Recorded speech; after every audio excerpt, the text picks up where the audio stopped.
नमस्कार, मी प्रतीक्षा, DNA मराठीमध्ये आपलं स्वागत। शिर्डी नगर पंचायतीने महिला सफाई आणि स्वच्छता कर्मचाऱ्यांना कामावरून अचानकपणे काढल्याने त्या महिलांना पुन्हा कामावर हजर करण्याच्या मागणीसाठी भारतीय दलित महासंघाच्या वतीने जिल्हाधिकारी कार्यालयासमोर आमरण उपोषण करताना सुनील उमाप, पावलास पवार, प्रेम गाडे, रमेश नवगिरे, बाळासाहेब नेटके, कविता नेटके, कर्मचारी संगीता आरणे, नूतन रणदिवे, सुरेखा दिवेकर, हमीदा सय्यद, बेबी खैरे, निर्मला पाचोरे, अनिता कुसळकर, सरिता गुंजाळ हे उपस्थित होते। निवेदनात त्यांनी म्हटले की शिर्डी नगर पंचायतीमध्ये 10 ते 15 वर्षांपासून कंत्राटी सफाई आणि स्वच्छता कामगार म्हणून काम करीत आहेत। तरी सर्व कर्मचारी हे गरीब परिवारातील असून त्यांचा प्रपंच आणि परिवार याच कामावर अवलंबून आहे। तरी सर्व कर्मचारी अनेक वर्षांपासून संबंधित नगर पंचायतीमध्ये प्रामाणिकपणे स्वच्छतेचे आणि सफाईचे काम करतात। अनेक वर्षांपासून त्यांच्या कामापासून नगर पंचायतीचे प्रामाणिक सेवा करत असून हे सर्व महिला कर्मचारी कामावरून अचानक कमी केल्यामुळे अन्याय आणि उपासमारीची वेळ आली आहे। तर या सर्व महिलांना पुन्हा कामावर हजर करून घेण्याची मागणी निवेदनामध्ये करण्यात आली आहे। आज माननीय जिल्हाधिकारी साहेब यांच्या कार्यालयासमोर भारतीय दलित महासंघाच्या वतीने आज आंदोलन आमरण या उपोषण या ठिकाणी चालू केलेलं आहे। आणि म्हणून या आंदोलन उपोषणास भारतीय दलित महासंघाच्या महिला जिल्हाध्यक्षा कविता नेटके, भारतीय दलित महासंघाचे नेते विजयराव वरागळे, भारतीय दलित महासंघाचे जिल्हा उपाध्यक्ष प्रेम गाडे, भारतीय दलित महासंघाचे जिल्हाध्यक्ष पावलोसराव पवार यांच्या नेतृत्वाखाली आज भारतीय दलित महासंघाच्या वतीने जिल्हाधिकारी कार्यालयासमोर या ठिकाणी आमरण उपोषण सुरू केलेलं आहे।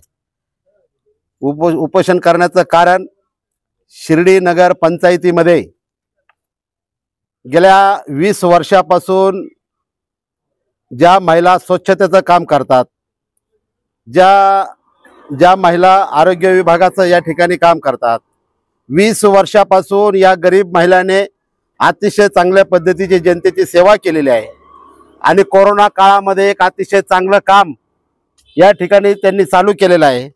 आणि म्हणून काम अतिशय चांगलं झालंय म्हणून नगर शिर्डी पंचायतीने या महिला कर्मचाऱ्यांना मानाचा सन्मान देऊन गौरवपत्र देण्यात आलेलं आहे। दुर्दैवी अशी बाब झालेली आहे की ज्यावेळेस शिर्डी नगर पंचायतीने एक ठेकेदार नेमला आणि या सदर महिला या ठेकेदारी पद्धतीने त्या ठिकाणी आरोग्य स्वच्छतेचं कामगार म्हणून त्या ठिकाणी करत होत्या।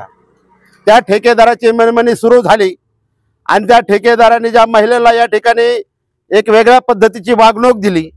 सर्व महिला एक दिवस आपल्या कामावर हजर झाल्या आणि त्या ठेकेदाराने सांगितलं की उद्यापासून कामाला येऊ नका।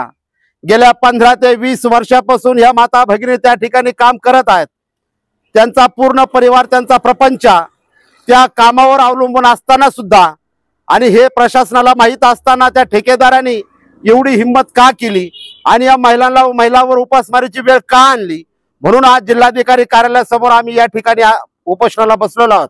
मला जिल्हाधिकारी साहेबांना नम्रपणाची विनंती करायची की जो ठेकेदार बेकायदेशीरपणे शिर्डी नगर पंचायतीमध्ये नेमलेला आहे, ज्या ठेकेदाराने चुकीच्या पद्धतीने 15-20 वर्ष काम करीत असणाऱ्या महिलांना बेकायदेशीर कामावून काढण्यात आलेलं आहे, त्याच्यावर कारवाई झाली पाहिजे।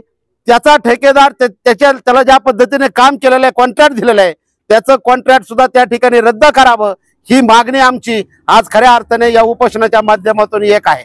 आणि दुसरी मागणी आमची अशी आहे की जोपर्यंत या महिलांना कामावर रुजू करून घेत नाही तोपर्यंत या महिला इथून उपोषणातून जाणार नाहीत।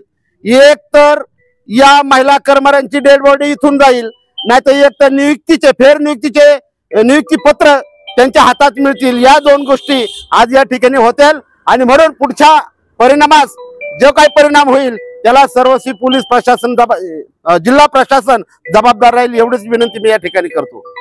कविता बाळासाहेब नेटके, भारतीय दलित महासंघाची महिला जिल्हाध्यक्ष। शिर्डी नगर पंचायतमध्ये ज्या महिला कंत्राटी पद्धतीने कामावर होत्या इथं, त्यांना जवळजवळ ते 2017 पासून कामाला तिथं होत्या। त्यांना अचानक सांगण्यात आलं की तुम्ही काम सोडून जा। बरं, याच्यामधले ज्या बऱ्याच महिला अशा आहेत की त्यांचा उदरनिर्वाह फक्त त्या एकट्याच घर चालवणाऱ्या आहेत। त्यांचे मिस्टर आजारी आहेत, मुलांची मुलं आजारी आहेत। बरं, ठेकेदार त्यांना सांगतोय की तुमच्या पगारातून मला प्रत्येक वेळेला 1000 रुपये तुम्ही मला दिले पाहिजे। ह्या महिलांनी ज्या वेळेला द्यायचा नकार दिला त्यानंतर यांच्यावर अन्याय अत्याचार चालू झाले। बरं, यांना फक्त तोंडी सांगण्यात आलं, कुठलंही लेखी दिलेलं नाहीये। त्यासाठी आम्ही इथं जिल्हाधिकारी कार्यालयाजवळ निवेदनाला आलेलो आहोत, उपोषणाला बसलेलो आहोत। जर महिलांना यांच्यावर जो अन्याय अत्याचार झाला त्याच्यावर जर कलेक्टर साहेबांनी कुठलं हे केलं नसेल तर आम्ही पालकमंत्र्यांना घेराव घालणार आहेत।